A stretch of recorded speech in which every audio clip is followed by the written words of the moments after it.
नमस्कार प्रणाम। सावन के महीना बा, इतना ना घाम होकता कि सब किसान भैया लोगन के फसल सूख गईल बा। मेघ वर्षे के नामे नइखे लेत। त रउआ लोगन के एगो हम सिंगर अमर अंजन भैया हमरा के गाना देहले बाड़े जा, वो गाना रउआ लोगन के हम गा के सुनाइब जा।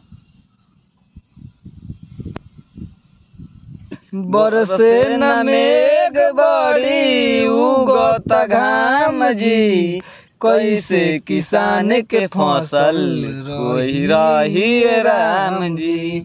कैसे किसान के फसल उगी राम जी। खेतवे में सूख गए मकई धान जी। खेतवे में सूख गईले मकई धान जी।